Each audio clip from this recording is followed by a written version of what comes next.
Follow Famous and Gravy on the Wondery app or wherever you get your podcasts. You can listen to Famous and Gravy early and ad-free now by joining Wondery Plus in the Wondery app, Apple Podcasts, or Spotify. The WNBA playoffs are in full swing, and Tommy Elter's The Young Man in the Three brings you closer to the game.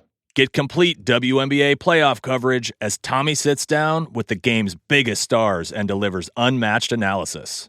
The Young Man in the Three's WNBA playoff coverage is presented by Quest Nutrition. From irresistibly crunchy protein chips to rich chocolatey protein bars, these treats make giving in feel so good. Quest, big on protein, low on sugar, huge on flavor.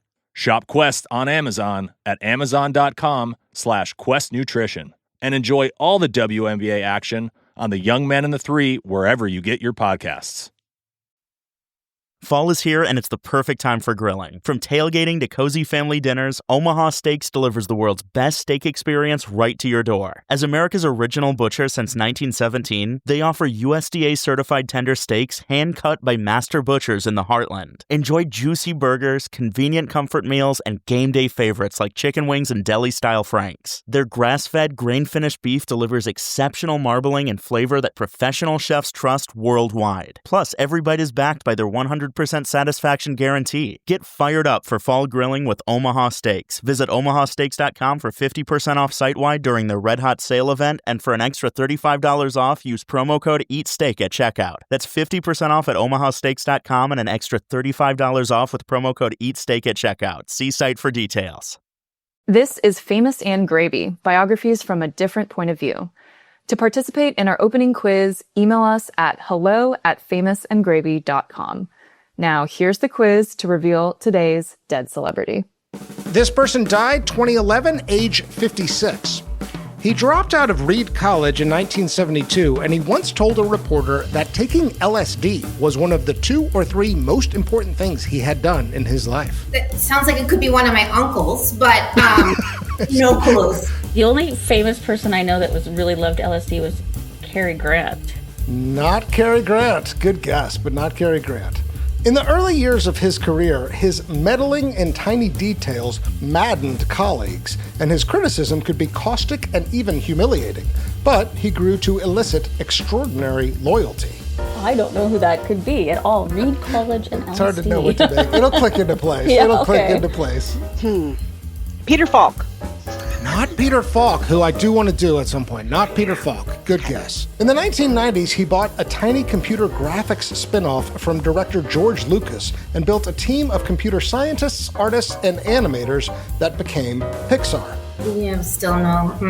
I want to say John Landis, but that is not the guy that's part of.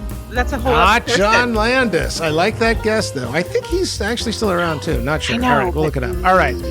He once said, quote, "I have always said if there ever came a day when I could no longer meet my duties and expectations as Apple's CEO, I would be the first to let you know. Unfortunately, that day has come." That guy who wore the turtleneck?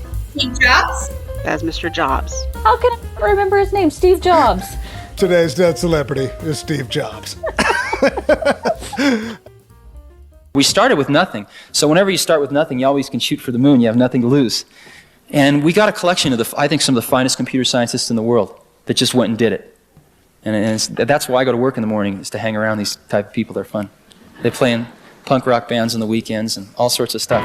Computer people aren't, you read all this computer nerd stuff, it's not really true anymore. They're really a lot closer to artists than they are to anything else.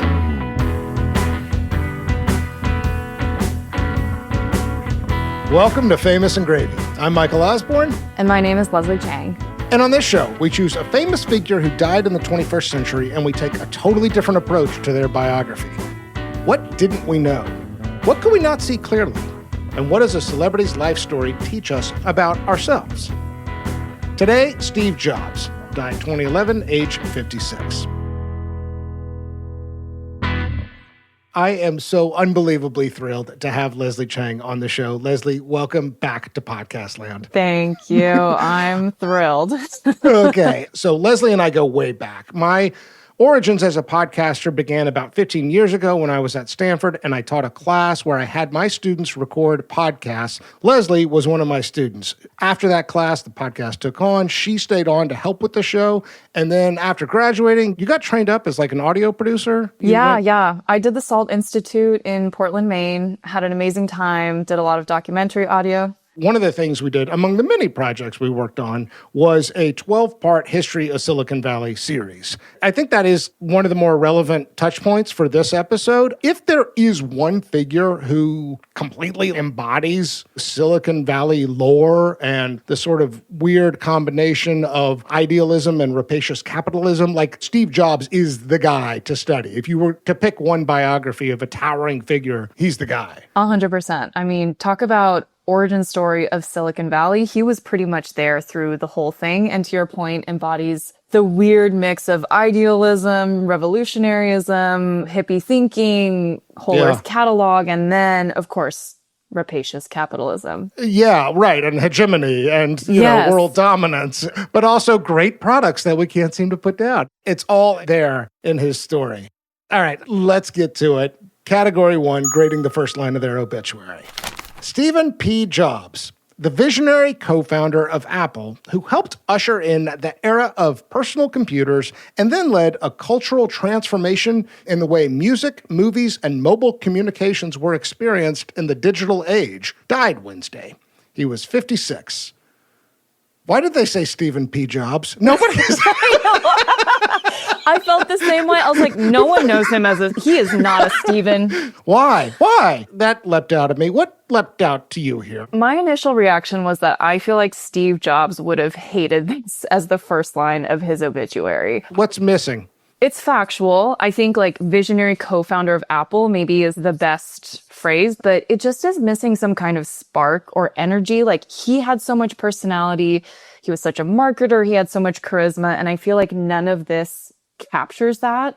Why would you use the phrase mobile communication? It's like such a like businessy MBA term, you know? Totally. Nobody uses the phrase mobile communication, but he's responsible for making the smartphone ubiquitous in the same way Edison made electricity ubiquitous and Henry Ford made the automobile ubiquitous. Mobile communications is such a lame term to describe the impact he had. Are you kidding me? I did have this thought. Okay, he dies 2011, which when you and I were getting ready for this, I was like, oh, that's actually more recent than I thought. So maybe in 2011, the iPhone debuts 2007, pretty soon after smartphones are everywhere. In 2011, maybe it wasn't yet recognized that iPhones and Androids and smartphones were going to be the generational technology that completely defined our lives. It is by far and away the most important invention in our lifetimes. Yeah. And so I was like trying to give them an out that way, but that kind of feels like BS.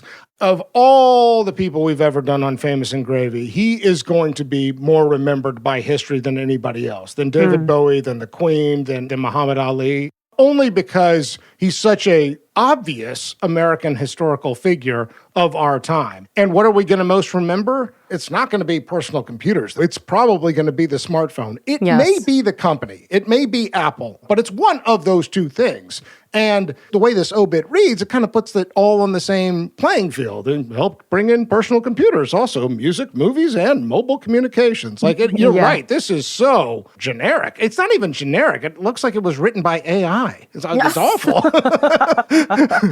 It doesn't get at his very complicated personality. It doesn't really do his legacy justice at all. The only thing you can really say positive about it is what you already pointed to, visionary. That's an important word, and I think it's appropriate. Whatever you think of him, I do think you have to include the word visionary in the first line of his obit. Cultural transformation is also pretty good, but it just doesn't feel impactful. It's a little like sociology, but I feel like he saw himself as a revolutionary, and that would be the type of language that he would feel happy seeing here. And I feel like that's a stronger word that would have been fun to see here. It also doesn't introduce it much in the way of complexity. It's way too neutral. Yeah. And I do think that people had and have very polarizing reactions to his story. There's nothing in here that hints at that. There's a great New Yorker article I came across in the research about about sort of competing biographies for Steve Jobs. They were talking about the movie with Ashton Kutcher, which is basically a PR show. I mean, it's just totally deferential and flattering. And then there's The Man in the Machine. What is it, Gene? Man in the Machine. Yeah, the The Man in the documentary. Machine. And then Steve Jobs, the movie, the Aaron Sorkin, Danny Boyle one. And so here's the line they say that I think actually really captures the debate over Steve Jobs' biography. In reference to those movies, they say, in business books, Jobs is presented as a visionary management guru. In Aaron Sorkin and Danny Boyle's film, he's cast in the stock role of a flawed genius seeking redemption. But what was fascinating about Jobs was that he didn't fit into either of those narratives. This is where it gets good. Jobs was a stylishly dorky Buddhist technophile, an egomaniacal hippie minimalist, a sentimentally mercurial aesthete hardass, a Zen perfectionist, an adopted son who denied but later accepted the paternity of his daughter. No novelist could have invented Steve Jobs. He was a man who fit into no pre-existing category. And the fact that he was the boss and public face of the world's most valuable company was, to say the least, unusual. Ultimately, Jobs was captivating as a human being who embodied many common and contradictory attitudes, not just about technology, but about work, family, and spiritual life. That is first-line obit stuff, right? I mean, you'd have to rework that to get some of that in there, but like, this is a complex, fascinating figure. This obit doesn't do anything to capture any of that story. Just it's almost like you already know who he is, and it's almost lazy that way. I'm angry. He's worked up. Or I got my score. Where are you? I got a pretty brutal score. All right, what do you got? I'm giving this a 2. I think that's the right number. I'll sign off on your 2. They totally blew it, and I'd like to think that whoever was the author of this is arguably the most important line you'll ever write. Like, rise to the occasion. New York Times, how disappointing. Okay, I'm glad you and I are as worked up as we are. This is good. This is good energy to carry. Good start. Good stuff. All right, let's carry it in. All right, category 2, 5 things I love about you. Here, Leslie and I will develop a list of 5 things that offer a different angle on who this person was and how they lived. Before we do the 5 things category, you and I were talking before we recorded that I hate it when people say it's complicated as a way of brushing stuff aside, as a way of dismissing and like, I'm not going to say anything more. It's complicated. I want to get into the complexity. And I approached 5 things in terms of introducing both incredible and problematic information. And I kind of want to divide up the Steve Jobs story into business, personal, and spiritual. So I'm going to start with the business story. I wrote Toy Story's Woody.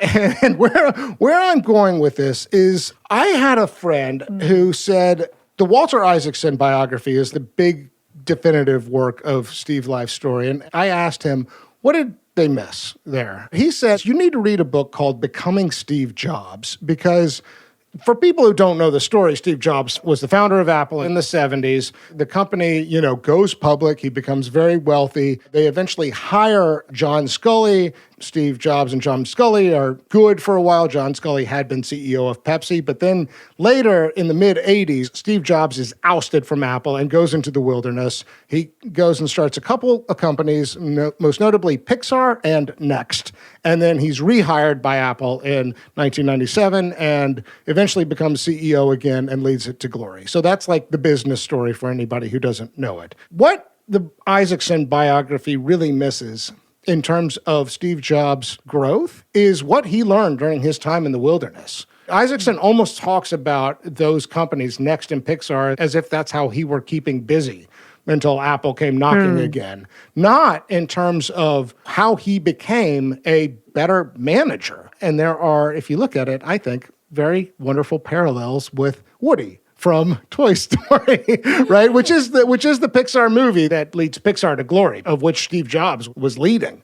So here are my Woody parallels. Okay. Toy Story established a likable character as the cause of his own downfall as the result of hubris. Woody is constantly facing obsolescence, being replaced by Buzz. He's a control freak. Woody polices Andy's room with zeal, enforcing order, insisting that he knows what's best.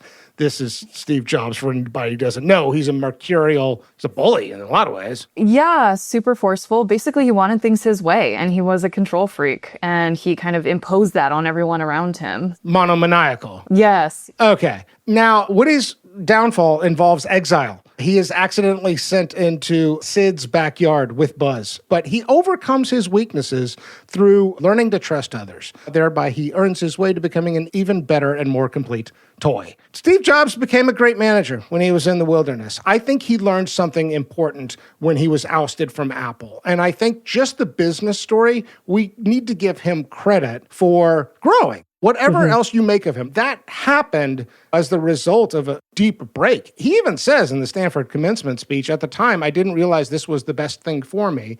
And it turns out it was.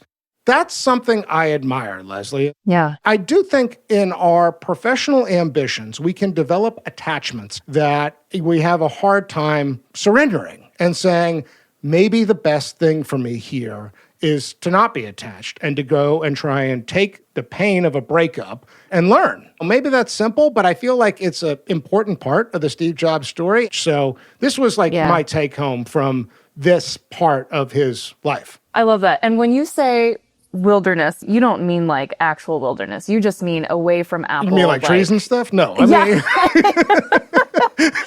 I mean, I think Apple was his baby. The way he feels about his company is the way a parent feels about their child. There is an attachment and an obsession and a love, and part of where his worst tendencies as a control freak come out is because he's so fixated on the story of this company. I don't feel my job is to win a popularity contest right now. I feel my job is to help the team at Apple do the right things to turn this company around so that it can really prosper again. And I think that's going to happen. And if someone or some group of people that aren't going to like just about anything we do, but my job's not to win a popularity contest. It's interesting to think like what the counterfactual would have been, right? Like if he had never been ousted and if he hadn't had time to grow, to your point, as a manager, would he have burned himself out at Apple and maybe it never would have gotten to where it eventually landed? We don't know, but it's like sometimes people who have personalities that are that forceful, like they need an act of God or like something external to force them away from that path for a little bit before they can continue forward. All right, so what do you got for thing number 2? Okay, so this I'm going to call from nerd to Nemo. You already mentioned that in his time in the wilderness away from Apple, he was involved in starting 2 companies, Next and Pixar. Yeah. And what I love about the Pixar story is that it actually started from such a nerdy place. He was just so interested in the computer graphics and animation side of things. He was convinced it could really transform storytelling. So he bought the graphics group, which of course later became Pixar, from George Lucas in 1986. Eventually was able to partner with Disney. They had this breakthrough movie, Toy Story, in 1995, which was the first fully computer animated feature film and got nominated for an Oscar, which was also brand new. And I just love that, it started from such a nerdy technical place that he was interested in. And then it became this company that's like really known for creating films that delight families. Toy Story, Finding Nemo, Bug's Life, Ratatouille, like so many favorites. Yeah. And so that's one thing I love about him. I mean, this is the thing with Steve Jobs is there's so many opportunities to deep dive different facets. The Pixar thing was something I locked in on early too. I have such love for Pixar. And they had that goal of like, one day I'd like to have a full-length feature movie that's completely computer animated, which is such an unbelievably nerdy goal. To your point.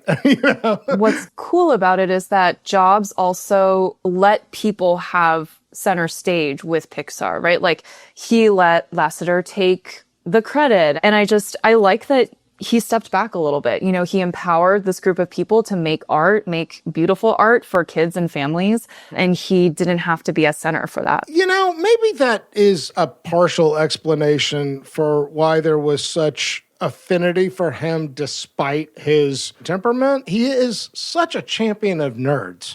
I think to the extent that the story of Silicon Valley over the last 50 years has been the rise of the nerds, it's one of the reasons he's the perfect figure to encapsulate that history. He wanted to elevate what they did, right? I think there was a quote, maybe it was in the Walter Isaacson biography, that he pushed his engineers, the original ones who were developing the Apple II, to think of themselves as artists. And so that's why he had them sign the inside of the hardware case, because he wanted them to take as much pride as an artist would in signing off their work. Yeah, and I think it is hard for people today to appreciate just how bureaucratic, sterile, and corporate all aspects of computing were. Apple was the contrast to that. And he had that famous quote about the computer should be the bicycle of the mind. And I do think you see more of the creative and design aesthetic in Pixar, you know?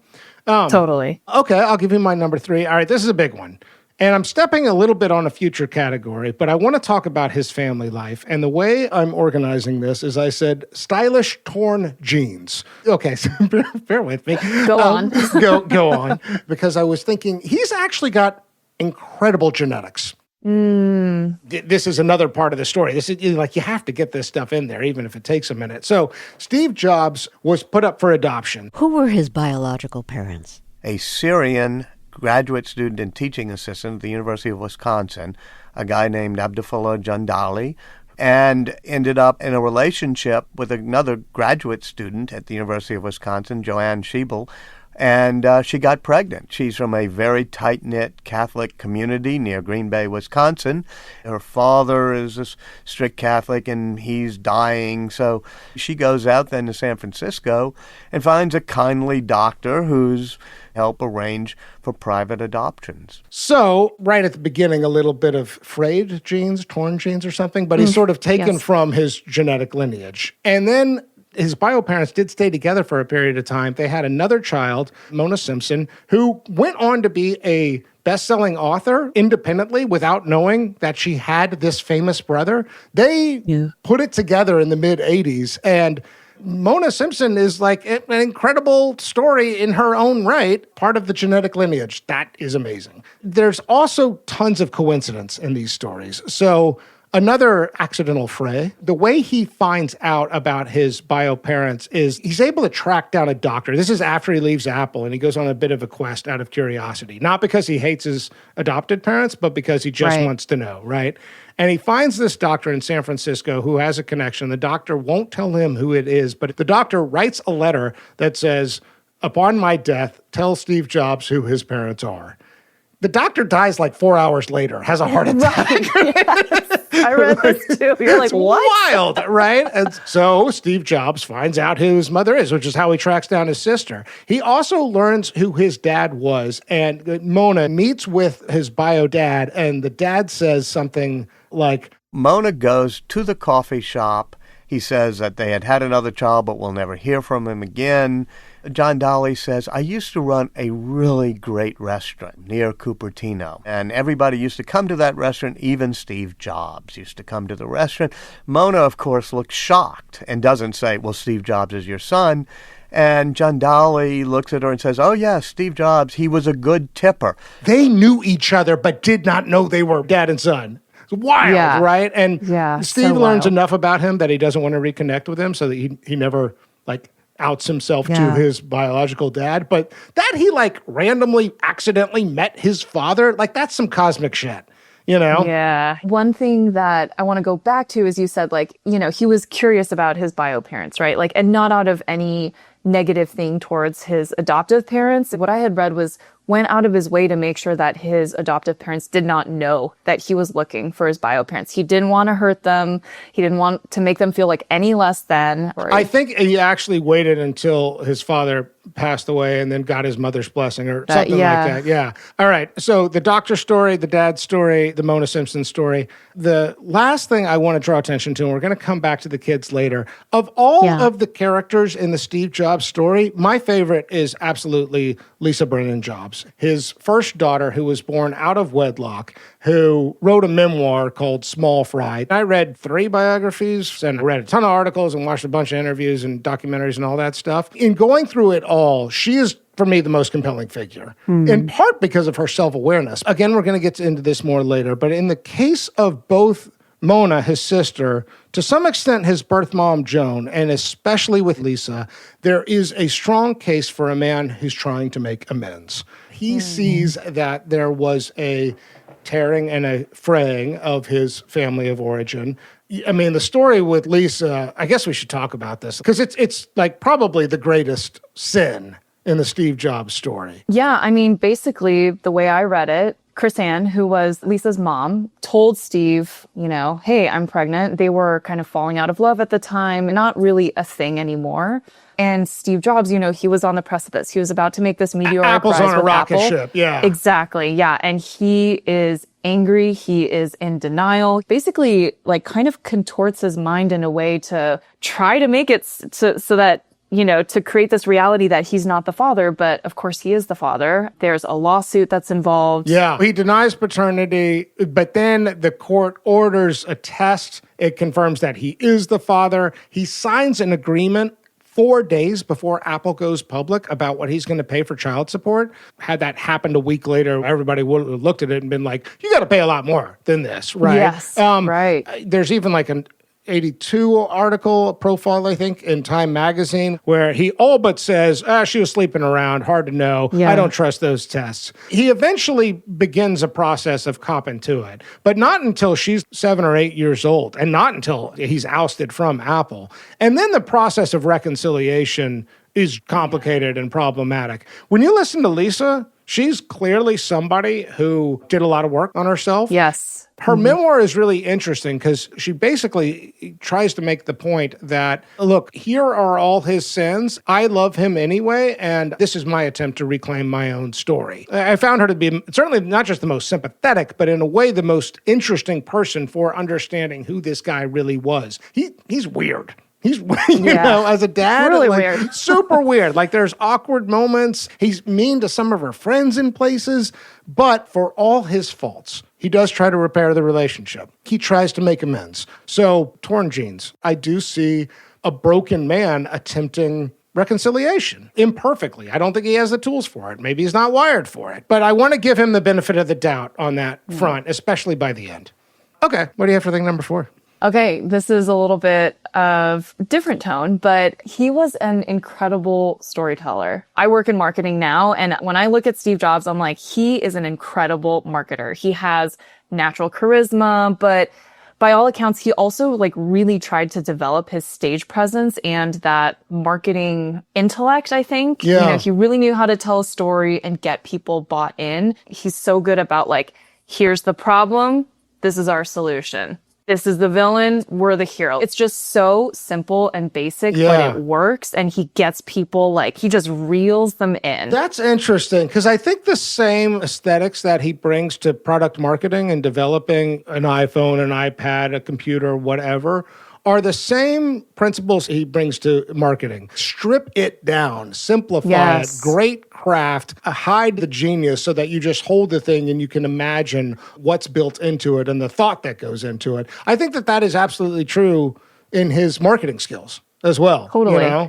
Yeah, and when I see him on stage, I watched a few of his keynotes, and this is all posthumous. I actually was not really into watching these when he was alive and when he launched the iPhone and things like that. But when he's up there, he's not actually saying that many words. There's a lot of space, it's really simple visuals, but it works. It's you don't have to get up there and densely just ricochet words off the audience to make it work. And he's also kind of funny. He is funnier than I expected. Yeah, I mean, he's very charismatic. I want to show you something truly remarkable, which is Google Maps on iPhone.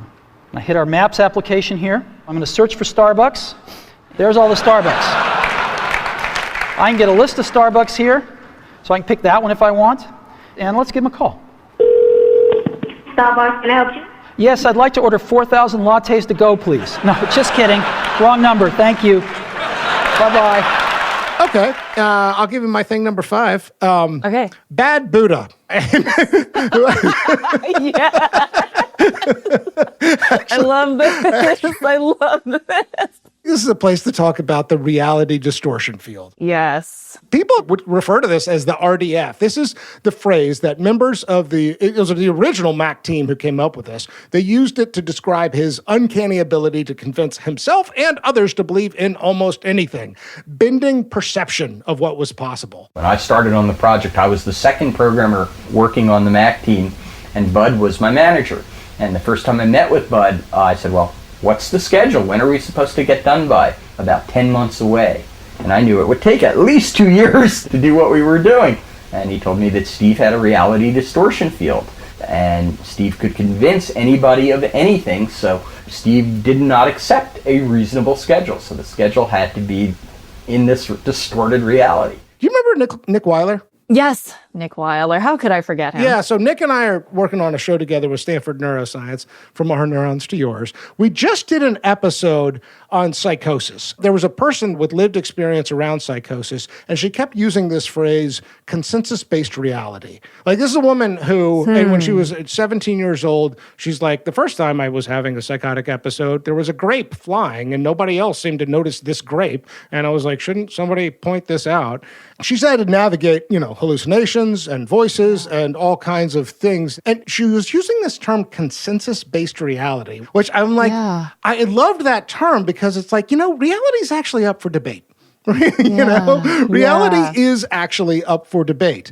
And I think where this comes up in 12 Steps and with addiction is that people often worship the experience of an altered state in order to convince themselves that they are being fulfilled. And this can lead to compulsive behavior around drugs and sex and money and other forms of power. I would add the smartphone to the list. I think the smartphone has in some ways become our window into a perceived reality. For some people in 12 Steps who struggle with the God idea, sometimes they'll say, you know what, just substitute the word love or substitute the word reality as the higher power idea, and people will get comfortable with that. I like those conversations about God and reality being kind of the same thing. Reality is fluid. It is open to interpretation. And the dance of being a visionary, which is absolutely what Steve Jobs is to stay tethered to the ground just enough so that you can find the soft spots in the fabric of reality where you can say, but what if? Reality is what we can observe, but it's also what we can imagine. He's a bad Buddha, no question about it. Like, this is an egomaniac, right? He's self-obsessed and he's self-important. And I understand Buddhism to be about shedding the self and becoming more selfless. Yeah. But I do think that there is just enough mindfulness and awareness in his spiritual practice that was the necessary fuel for his imagination and his ability to be a visionary. And I was glad to be reminded that reality is up for debate. I did find his spiritual practice to be so interesting. To your point, so much of his personality and the way he behaved in the world was so opposite from what Zen Buddhism advocates for. And I think he meditated, and he spoke to how hard it was for him. And I can imagine, I've tried meditation. It's difficult, even for someone like me. And my mind, I'm sure, is not even half as active or whatever as intense and focused as Steve Jobs' was. So I can't imagine how difficult it was for him. But even still, he didn't mind the friction of that experience. That is kind of what you're speaking to also about the friction of reality. He didn't mind pushing people's sense of what could be. He had to live in that tension space to make Apple a successful company at all, to make the products happen. And I think that's actually a very difficult place to live in. I think it was exhausting. I think it imposes a set of expectations on the world that causes frustration and could be maddening to people. But I also think the flip side of that is what's possible. And if there is anybody who, in our lifetime, who said a different world is possible, it's Steve Jobs. You know what I really took away from this? When I'm reminded of how much of reality I'm not exposed to and I don't know, I'm humbled. And I think that while I would never want to be in the same room with Steve Jobs, I do want somebody to remind me, you don't know everything. None of us know everything, but let's together imagine what could be. I love that. So, bad Buddha. Okay, let's recap. So, thing number 1, I said Toy Story's Woody, his Apple redemption. Thing number 2, you said... From nerd to Nemo. From nerd to Nemo. Thing number 3, I said frayed, stylish, torn jeans. Thing number 4, storyteller and expert marketer. And thing number 5, bad Buddha and the reality machine. All right, great list. Okay. Let's take a break.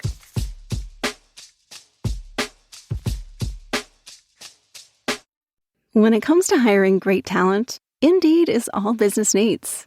Their sponsored job feature puts postings at the top of search results, helping employers reach ideal candidates faster.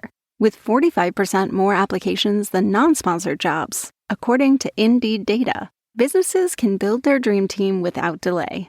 No monthly subscriptions or long-term contracts. Employers only pay for results. Every minute, 23 people are hired through Indeed worldwide. Speed up hiring today with a $75 sponsored job credit at Indeed.com/WonderyUS. Just mention hearing about Indeed on this podcast. Terms and conditions apply. Hiring? Indeed is all you need. What can 160 years of experience teach you about the future? A lot, especially when it comes to protecting what matters. At Pacific Life, we've helped people and businesses confidently embrace the future with life insurance, retirement income, and employee benefits. With strategies built on strength and trust, and a promise to be here for you today and tomorrow. Ask a financial professional how Pacific Life can help you today. Pacific Life Insurance Company, Omaha, Nebraska, and in New York. Pacific Life and Annuity, Phoenix, Arizona. Hey, Famous and Gravy listeners, Michael Osborne here. This show is produced by 14th Street Studios, which is a production and consulting firm focused on creative development. We take ideas and shape them into podcasts that people want to hear. Famous and Gravy has been an incredible success story, and we believe it's built on a foundation of strong ideas, smart editing, and knowing your audience. So if you've been carrying around a podcast idea or you want to make your existing show stronger, we would love to work with you. Send me an email at michael@famousandgravy.com. Category 3, One Love. In this category, Leslie and I will each choose one word or phrase that characterizes Steve Jobs' loving relationships. First, we will review what we know about the marriages and kids. So, already covered some of this. Chrisanne Brennan was his high school girlfriend. They were off and on during his early years before he dropped out of Reed College. She was actually an early employee at Apple. Mm-hmm. She got pregnant there. Lisa was born when Steve was 23, 1978. So he denied paternity, sort of begrudgingly began to accept his role, and there was a long process of reconciliation. He only actually ever married once, to Lorraine Powell Jobs. In 1991, she was a Stanford MBA when they first met. Steve was 36. They were married until his death in 2011, so about 20 years. They have 3 children. Steve was 36, 40, and 43 when each of the children was born. We already mentioned that he was adopted by Paul and Clara Jobs in 1955. And we talked a little bit about his birth parents and his biological sister, Mona Simpson. Leslie, this is maybe the hardest One Love category we've ever done.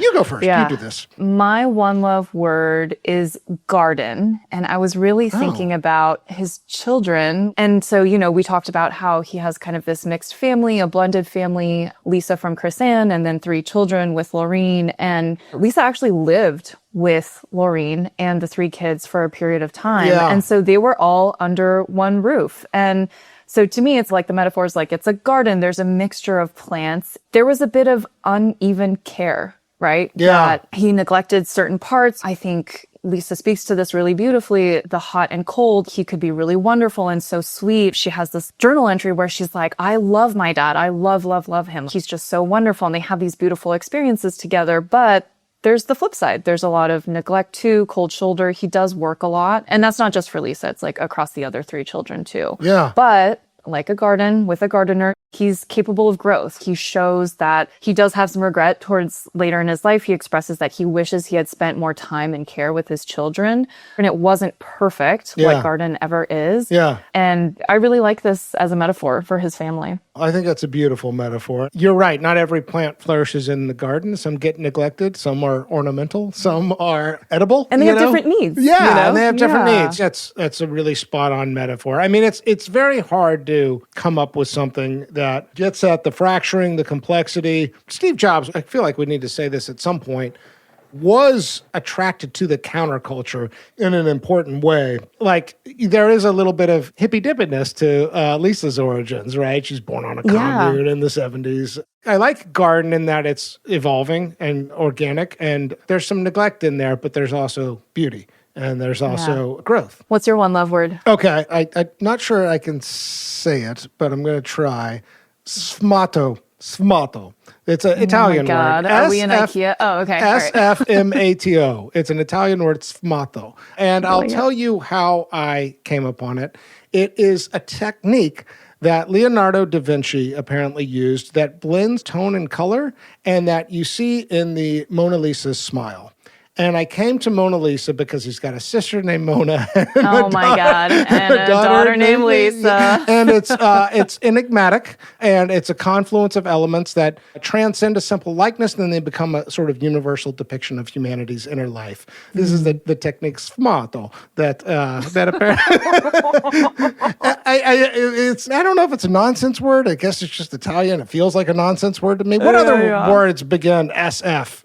Sfumato. Yeah. But when I started going down this like Mona Lisa rabbit hole, I went and looked at pictures of the Mona Lisa, which I haven't done in a long while. And you know what? The smile really is enigmatic. It's hard to know what to make of it. There is a sort of complexity to it, And again, I don't want to hide behind it's complicated. It's a complex story, but I do think that there is something really enigmatic and important about Steve Jobs' home life and upbringing, and that it does relate to his legacy in a way that I don't think that there is a conclusion to. Sfumato. Yeah. Sfumato. Sfumato. Yeah, there's something unknowable and like uncategorizable about it, I think is maybe what you're getting at. I mean, I feel like what's interesting is his story is available to be interpreted any way you want. I mean, I don't think you can brush aside the sins, but I do think that business leaders who want to understand his genius can compartmentalize his interpersonal life and can extract lessons from his story. I think people who are very interested into did his flaws manage to find their way into his products. This is a long history in Silicon Valley that very antisocial people are creating social technologies. And part of the reason we're so fractured as a culture is because we anoint antisocial people to, be the conduits of culture. That interpretation is available for you too. Shall we move on? Yes, let's do it. Category 4, net worth. In this category, Leslie and I will each write down our numbers ahead of time and discuss our reasoning. We'll then look up the net worth number in real time to see who's closest. And finally, we'll place this person on the Famous and Gravy net worth leaderboard. Okay, so the way I tried to triangulate it was that Apple went public in 1980. He was reported to be worth $200 million at that time. That number very is unavoidable unavoidable in the research, right? It keeps coming up. So that to me was like the baseline. He was definitely a billionaire by the time he died. It's just a question of how many billions. So that's as soon as we're talking billions, it's like I can't. Like I can't wrap my head around that. I can't wrap my head around $1 billion, So the way I did it was like I looked at Apple's market cap in 2011, which was $350 billion. So I have a guess, but I don't feel good about it. So I think his position with Pixar and Disney was also tremendous. I mean, he was on the board of Disney for a period of time. And really the story with him and Pixar is not that he was involved in the creative. It was that he was involved in negotiations and dealing with Michael Eisner and later Bob Iger. And he knew how to negotiate a deal. That was part of his learning while in the wilderness. I'm pretty sure he's going to have a singular position on the Famous and Gravy net worth leaderboard. So Leslie Chang wrote down $125 billion. But I love that you wrote yours in all caps. Yeah.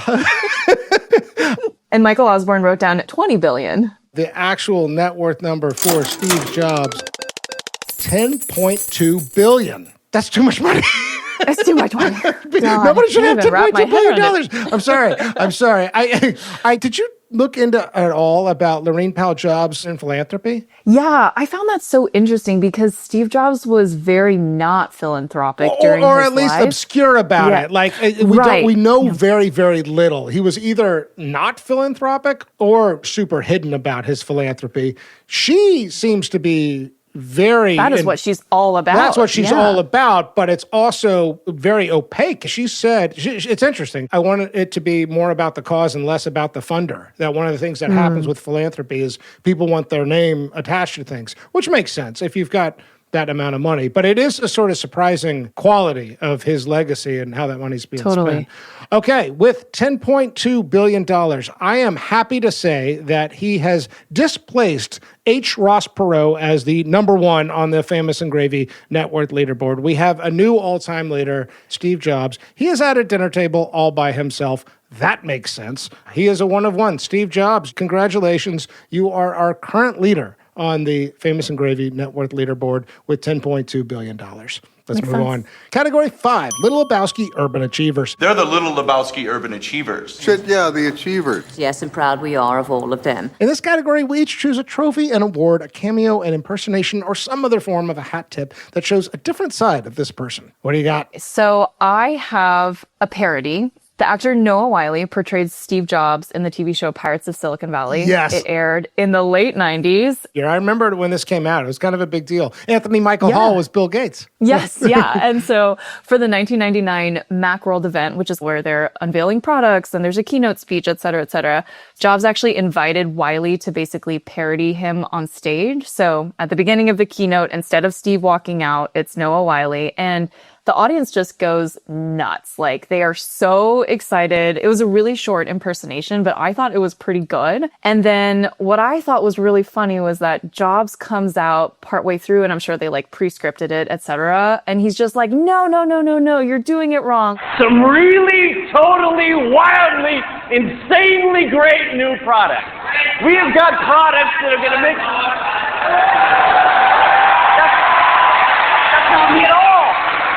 That's not me at all. You're blowing it. Look, you're supposed to come over here, open a water, get the slide clicker, then you can put your hands together. Just like feels so accurate to his personality in terms of just like cutting people down to pieces with criticism. But I just like, I don't know, it spoke to a few things. Like, there's the ego aspect of it, right? It's like, dude, I'm on TV. But then it also showed like he had a little bit of a sense of humor about himself, right? It's, I have these weird little things that I do on stage and it's kind of funny, but we're laughing together. I actually do think he has a high EQ. I just think he weaponizes it.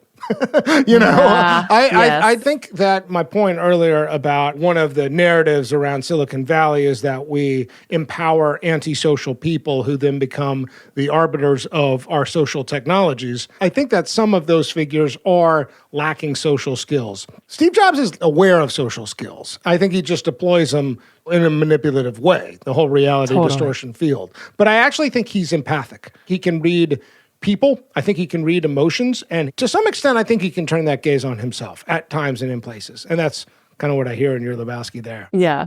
Okay, I'll give you mine. There's Simpsons, season 20, episode 7, My Pods and Boomsticks. This episode parodies Apple and Jobs as the company is Mapple, and it's Steve Mobs.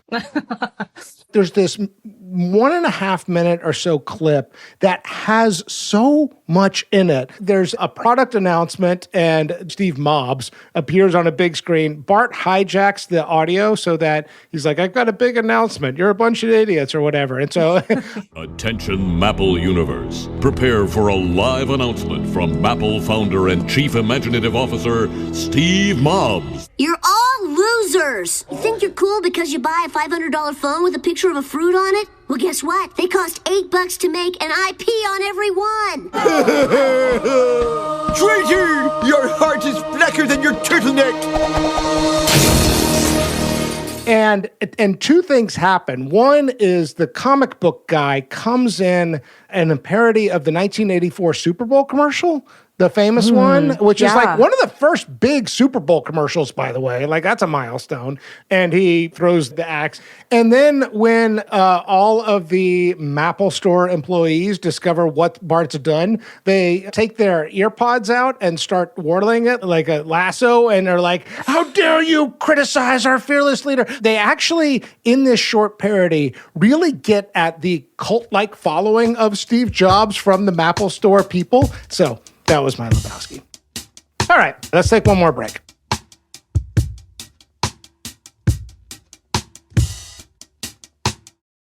Taking on a DIY job around the house is the ultimate summer project. But if your DIY home security system is a beware of dogs sign, when your real pet is Princess the cat, that's safe-ish. To be actually safe, help protect your home with a DIY system from ADT. It's easy to install and gives you virtual assistance from ADT's technical support team. Best of all, you can tell everyone in the neighborhood you set it up yourself. Don't settle for safe-ish this summer. DIY with ADT instead. Visit ADT.com to learn more.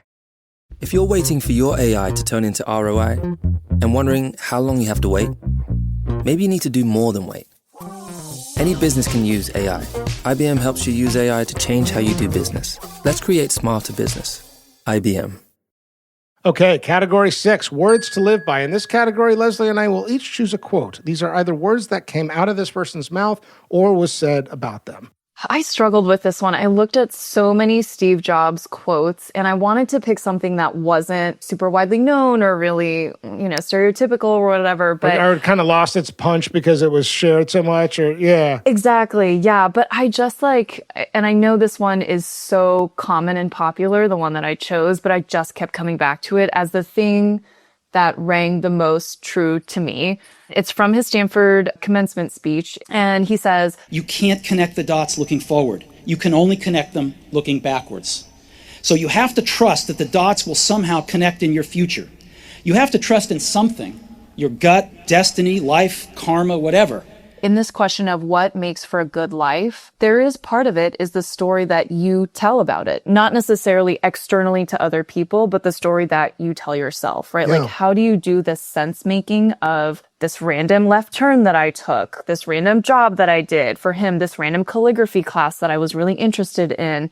And he's talking about it as like a intuitive following kind of. Yeah. Exactly, yeah. And for him, it's kind of like, you have to listen to your heart or your intuition as you're taking actions moving forward. Yeah. But I think in the Famous and Gravy context, what I really liked about it was that sort of sense making and self-reflection. You actually do have the power to form that story in the way that is meaningful to you. In a way, it's interesting how there's a part where he says, follow your heart, your intuition. You have to trust in something, your gut, destiny, life, karma, whatever. Okay, so that's the part where I'm like, well, which one is it? Yeah.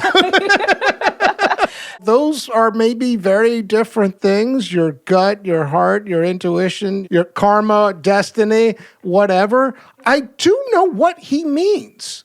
I think it is a worldview of mine that inside all of us exists some voice or some representation of fate and destiny or karma where we feel in place, where our soul and our mind are in sync. I mean, this sort of gets to the bad Buddha idea that I do think that while I think he is an awful example of what a Buddhist, can be because his ego is so extraordinary, he's also an example of the power of that idea that's really encapsulated in that quote, that what we go through in life, I think we have to convince ourselves that we were supposed to experience these things, right? And I think that is really hard because we all inevitably encounter tragedies and things that we feel like should not have happened.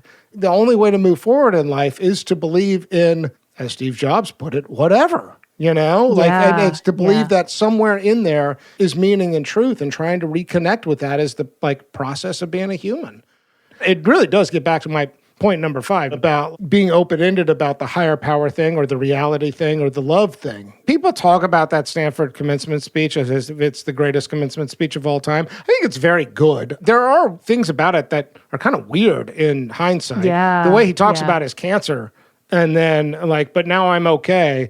We haven't gotten into this part of the story. The story of his cancer is that he was diagnosed, that he sought alternative treatments for 9 months or so before finally getting surgery. It was pancreatic cancer, but it was a rare form that potentially could have been treatable by surgery. And one of the things that comes up is that maybe he, by delaying and procrastinating getting more traditional forms of medical treatment, he allowed it to grow, and it is eventually what killed him. He does get the surgery, the cancer comes back, and then he has a multi-year decline. One thing people miss about this, it was a very rare form of pancreatic cancer, and the protocol for how to treat it is not as simple as is sometimes portrayed. His interest in alternative medicine was maybe not as questionable as some people might want to say. That's debatable, like so many things with Steve Jobs. Talk about reality distortion field, Totally. And that's the narrative people map on is it looks like the reality distortion field failed. I do think that there are a lot of great moments in that commencement speech, though. And the more I watched it, especially with the kind of Famous and Gravy lens, the more I found myself really appreciating it. It's also where I went with my words to live by. I went with the famous quote from the end, from the Whole Earth catalog, "Stay hungry, stay foolish." Interesting. I was not expecting that from you. It's a beautiful quote. What does it mean? Stay hungry, stay foolish. Stay hungry means stay on the quest. Yeah. Be searching for the things that you can bring inside that fill your cup. Stay inspired is what I hear in that. And then stay foolish. There's an element of playfulness. Be goofy. Do dumb things. Make mistakes. He talks about that in that commencement speech a lot, about the mistakes he made and the things he learned. I think you only learn by being foolish and humbled by a certain playful attitude that may lead you astray. But if you have the right intentionality, like, you can learn. It's interesting because I hadn't thought about the humbleness that goes into that second phrase, but it goes back to your earlier point about acknowledging that you don't know everything. You don't know all of reality, right? And so you just have to be playful and move forward and try different things. Foolishly experiment. Yeah, I don't know. It landed for me this go around. Okay, next category, man in the mirror. This category asks a fairly simple question. Did this person like their reflection, yes or no? This is not a question about beauty, but rather a question of self-confidence versus self-judgment. Do you have a take? I thought the answer was pretty clear. Did you feel it was ambiguous? Oh, yeah. Really? Okay. Is he convinced by his own reality distortion field? I think that there's evidence that he's not. Most evidenced by his deathbed regret to Lisa and saying, I owe you one, which is a weird phrase to use, and may I let you down. There is a reconciliation, and I think he does right by people, but I think that there is a part of him that is plenty aware of how much anguish, frustration, pain. I think you can only deny the truth of that so much. And when I looked at how does Steve Jobs regard himself, I'm talking about the moments where all the filters and all of the tools you employ to manipulate the world are stripped away. I'm putting the reality distortion field on the sleep right now to certainly, he can look at the external accomplishments, the way people regard him, the fact that there are fanatics, thousands, maybe millions of them. He did impact history in a way very few people have ever done that. But legacy is not necessarily about internal validation. I mean, I think one of the questions that hovers around Famous and Gravy is just how much to index legacy as opposed to how you made people feel. And he caused pain. Yes. Right? I think he did unlock creative potential for the masses, but I think he also hurt a lot of people along the way. I think he had real friendships too. This is a complicated one for me. Yeah, I'm not resolved. So, I mean, were you a confident yes just because you assumed the reality distortion field was active? Well, I was a confident yes because I agree with you. I do think he did have regrets. He expressed it on his deathbed, like you said. But in my mind, based on everything that I learned about him, I felt like at the end of the day, he would have said it was still all worth it. All the hurt that he caused, all the regrets that he had about not spending time with his children or his family, all of it, to me, I think he still would have said it was worth it. And so that's why I felt like it was a confident yes. You convinced me, Leslie. I think the answer is yes, he likes his reflection. I think it's still an open-ended question about whether or not we should. Yeah, no, I totally agree with you on that. But there's a case in both directions. All right, well, let's move on. Category 8, cocktail, coffee, or cannabis. This is where we ask, which one would we most want to do with our dead celebrity? Did you come up with something good here? I did. Yeah, I like mine. So I went cocktail. It felt like, it sounded like from all reports, like he wasn't much of a drinker. But what I did read was that he did enjoy a glass of wine here and there with dinners. And I feel like wine makes so much sense for him because he saw himself and his team as artists. And like, I work in the wine industry now, so I actually talk and work with winemakers, and they see themselves as artists too, but there's a real scientific nerdery aspect to wine. So I just feel like it's like such a perfect fit for him. There's some like transformation and magic and alchemy in turning grapes into wine, and I feel like he would have appreciated that. I also feel like when people have a glass of wine, maybe it's just me, people like can get a little bit more sentimental and access this emotional space. Yeah. So the scene I would want to kind of drop in on is December 1980. Apple just IPO'd. He's a millionaire, and he pays off the mortgage on his parents' home in Mountain View. So this is his adoptive parents, Clara and Paul Jobs. And so they have a little party and, invited some neighborhood friends. And I kind of asked him two things. One is what it meant to him to be able to pay off the mortgage on his parents' home. I think there was a lot of true caring and emotion and affection that he had for his parents. It sounded like he was a tough kid. He really pushed their boundaries, but, they told him, like, we chose you. And, like, so they also instilled in him this sense of being special, even though he was adopted. And so I'd just be kind of curious, now that you're entering adulthood on this rocket ship, looking back at your roots, how do you feel about all this? What does it mean to you to have been able to help your adoptive parents who helped you so much? His dad is credited with being the one who really installed this appreciation for great craftsmanship. Totally. And I think the second thing that I would ask him after we have that conversation is like, all right, show me around this Eichler house. He grew up in this iconic California designed home, which, you can still see around Palo Alto, around the Bay Area. And there's a minimalism, a good design for the people type of aesthetic that he talks about having, brightness, like indoor, outdoor living that he really tried to embody in Apple products. And so just like walk me around the house, tell me what you see, like show me what inspires you here. Oh, I love that, Leslie. I thought about wine. I decided he's too temperamental to give any alcohol to, and I don't want the conversation to, take a left turn and get toxic. I went coffee, and I think what I am wanting is to actually engage in a kind of semi-caffeinated brainstorm about possibilities of the future. One thing that's interesting about Apple since he died is that they really haven't created new products. They've created better products, right? But the smartphone, the MacBook, like each product line has gotten better in terms of quality, but they're not making up new stuff. I would actually like to buy into the reality distortion field. And I think I want to do it at Apple headquarters. I think I want to do it somewhere where there's whiteboards and Post-it notes and dry erase markers. I kind of want to see him get excited about the possibility of something. And I'd be very curious to see how he would do that today. I feel like he left us with this device, this smartphone,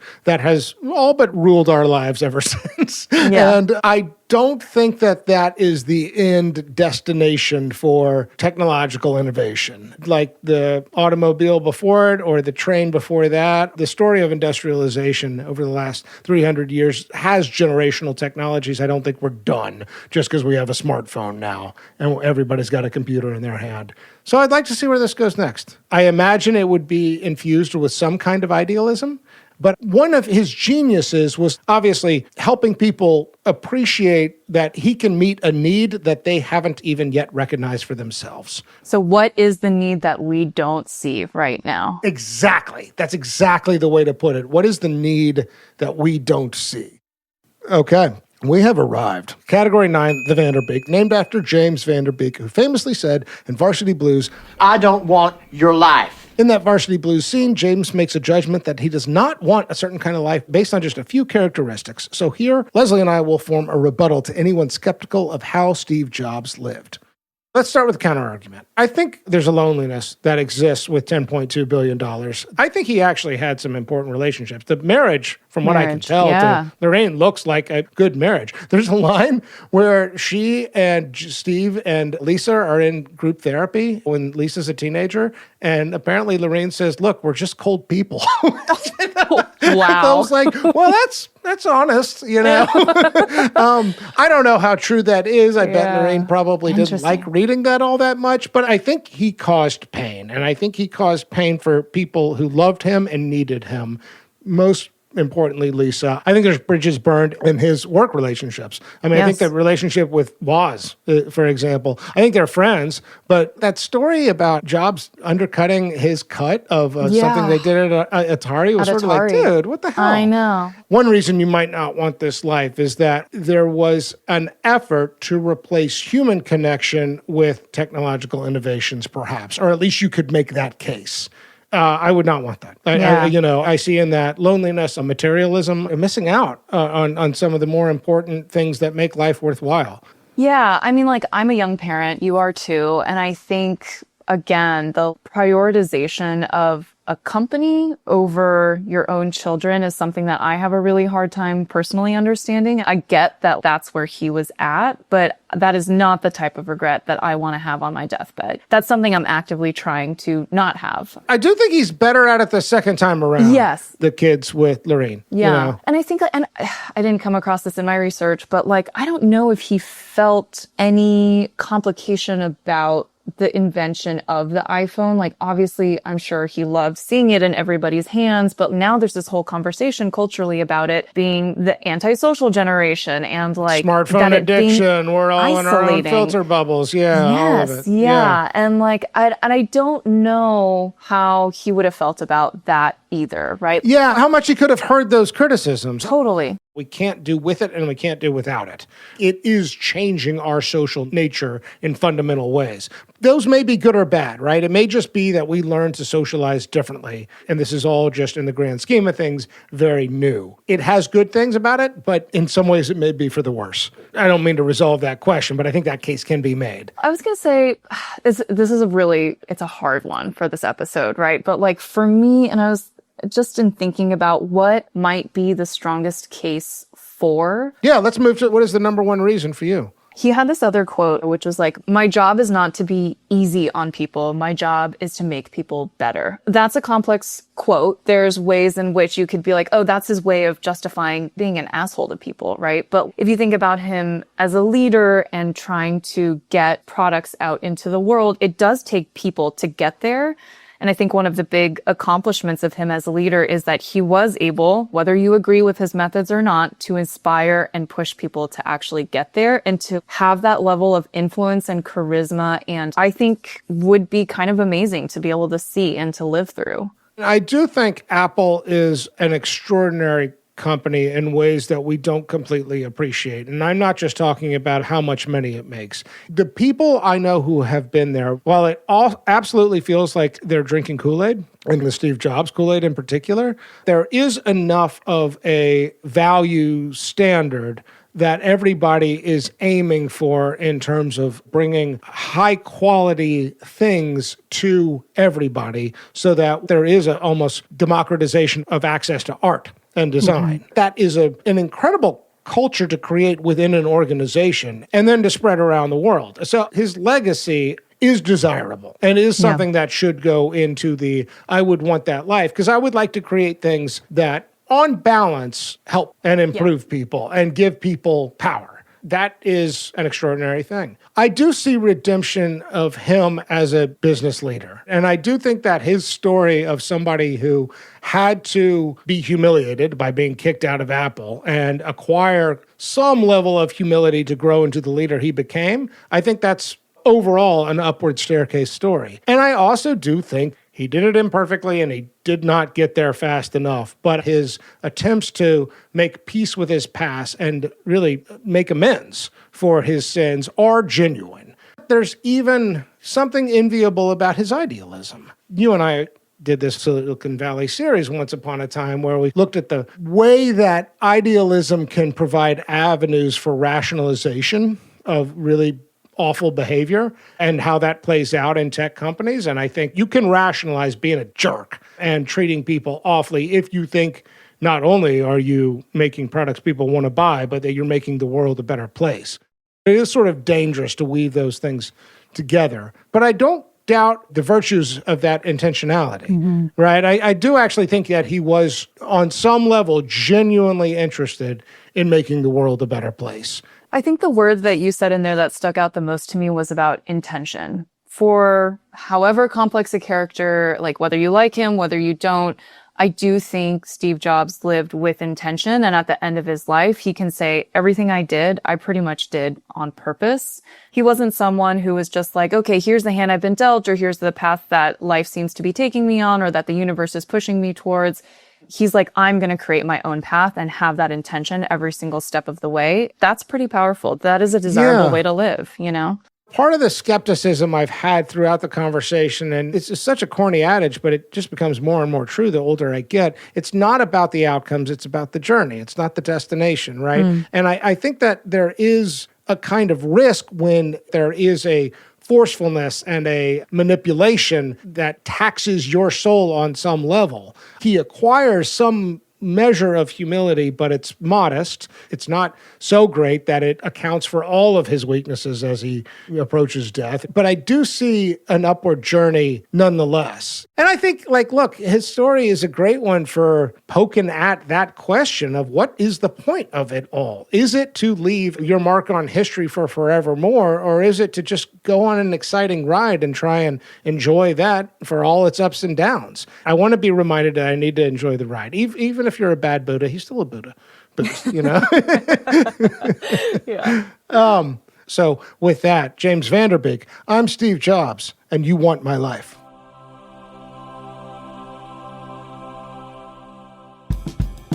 Before we close, if you enjoyed this episode of Famous and Gravy and you're enjoying our show and you've got your iPhone or whatever phone you have in your hand, please take a moment to share this episode with a friend. We want to grow our podcast one listener at a time. Speed round, plugs for past shows. If people enjoyed the Steve Jobs episode, or if they just should check out something from the back catalog, what would you have them listen to? Okay, so it's September, it's football season, so I recommend episode 42, John Madden. There's also a little nice tie-in here because he was famous for the video game, and so computer graphics, Steve Jobs, think about it, it's perfect, it's right there. Yes, I love that. All right, episode 42, Game Changer, John Madden. I'm going to go with episode 98, Pleasure Activist Julia Child. Yes, that was on my list too. It's just a fun episode, and I love these California figures. I think at some point I'm going to try and create a little California playlist of Famous and Gravy figures. Okay, here is a little preview for the next episode of Famous and Gravy. Her father was a prominent lawyer with a lofty sense of civic duty. At one point, she herself transferred to the University of Alabama to study law and to go into the family business. Oprah Winfrey. Not Oprah Winfrey. Not Oprah Winfrey, who, as of this recording, I'm happy to say is still with us. All right. Famous and Gravy listeners, we love hearing from you. If you want to reach out with a comment, question, or to participate in our opening quiz, email us at hello@famousandgravy.com. In our show notes, we include all kinds of links, including to our website and our social channels. Famous and Gravy is created by Amit Kapoor and me, Michael Osborne. Thank you so much to my dear friend Leslie Chang for guest hosting. This episode was produced by Ali Arazola with assistance from Jacob Weiss. Original music, Kevin Strang. Thanks. See you next time. Follow Famous and Gravy on the Wondery app. You can listen to more episodes early and ad-free right now by joining Wondery Plus in the Wondery app, Apple Podcasts, or Spotify. Before you go, tell us about yourself by completing a short survey at Wondery.com/survey.